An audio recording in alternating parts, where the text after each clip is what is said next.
उद्देश्य है जो यहाँ पर लेके धरना डाले हुए हैं? मैं आंगनवाड़ी सेविका श्वेता देशमुख मुंब्रा से आई हूँ। थाना 2 हमारा प्रकल्प है, लेकिन यहाँ थाना 2 नहीं, महाराष्ट्र से लोग कल सुबह 12 बजे से 11 बजे से यहाँ आए हैं।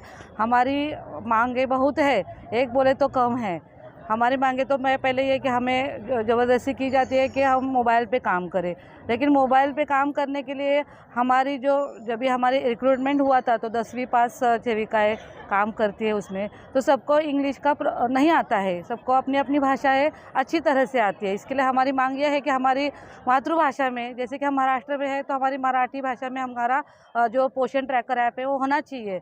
बाकी हमें काम तो करना ही है। और दूसरी बात है कि हम जहाँ आंगनवाड़ी चलती है जो है स्लम एरिया में, दूसरे के घर में हम आंगनवाड़ी चलाते हैं, तो उधर वहाँ 750 भाड़ा है। और अभी ये 750 भाड़ा बहुत सालों से है, जैसे कि 15 सालों से है, तो उस भाड़ा भी बढ़ना चाहिए। अभी बिजली का बिल ही महीने का 750 से ज़्यादा आता है, तो हम, और ये भाड़ा भी हमें टाइम पे नहीं मिलता है। हमें 1 साल से अभी भाड़ा नहीं मिला है, तो हम जो आंगनवाड़ी के लिए भाड़े से घर देते वो हमें बोल रहे हैं आप भाड़ा नहीं देते तो आप यहाँ से जगह खाली करो। तो हम बच्चे कहाँ पे आंगनवाड़ी कहाँ ये करें, और कुपोषण का मसला कैसे सॉल्व होगा? फिर ये देश का अपना जो मेन मुद्दा है कुपोषण, वो कैसे होगा अगर हम रास्ते पे क्या धूप में चलाएंगे आंगनवाड़ी?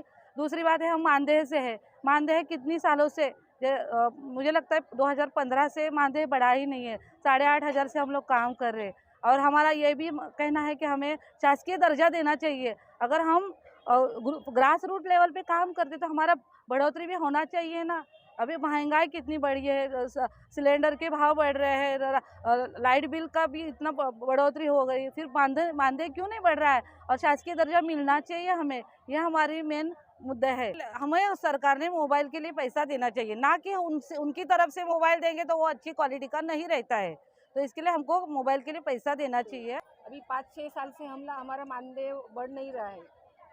और सरकार के पास हम लोग जाते हैं तो वो सिर्फ इतना ही बोलते हैं काम चालू है, आपकी फाइल के ऊपर काम चालू है, बढ़ेगा बढ़ेगा, इतना ही बोल रहे हैं। तो हमारी सेविका रिटायर हो गई है, उसमें से बहुत जन गुजर भी गए, लेकिन वो जो एक सेवा समाप्ति का एक लाभ बोलते हैं ना, वो भी अभी 1 लाख रुपया सेविका को और 75,000 रुपया मददनीश को देने का गवर्नमेंट देता है, लेकिन वो भी 3-4 साल से वो भी नहीं मिला है। लोग इतने साल से काम कर रहे हैं, काम करने के बाद हम लोग रिटायर होते हैं, हमारे हाथ में कुछ नहीं आता है।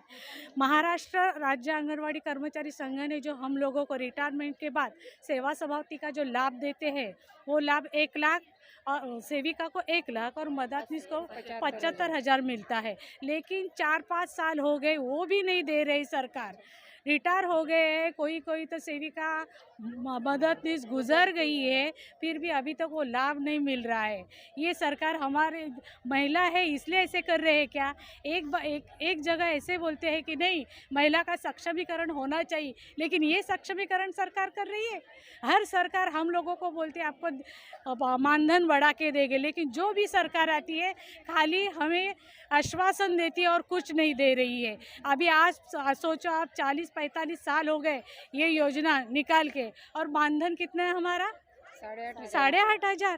हम लोग बोलते हैं हमें मानधन नहीं, हमें वेतन चाहिए, क्योंकि हमें अभी जो सरकार न्यायालय ने जो दिया है ग्रेजुएटी आंगनवाड़ी से सेविका को मिलनी चाहिए, तो हम लोग बोलते हैं कि हमें भी ग्रेजुएटी अभी यहाँ मिलनी चाहिए, क्योंकि ग्रेजुएटी सेवा समाप्ति और उसके ऊपर भी हम लोगों को पेंशन देनी चाहिए सरकारी, ये हमारी मांग है।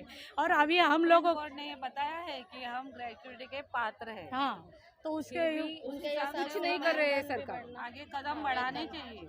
और सरकार, ये सरकार जब से आई है हम लोगों को बोल रही है कि आपको मानधन बढ़ा रहे, खाली बढ़ा रहे बोल रहे, ना नहीं बोल रहे। इसलिए अभी हम लोगों ने ये जो आंदोलन किया है, ठोस आश्वासन हमें जब तक नहीं मिलता कि आपको हम लोग, और यहाँ मुख्यमंत्री यहाँ आने चाहिए और हमें आश्वासन देना चाहिए, आश्वासित करनी चाहिए कि आपको हम लोग दे देंगे। और कितनी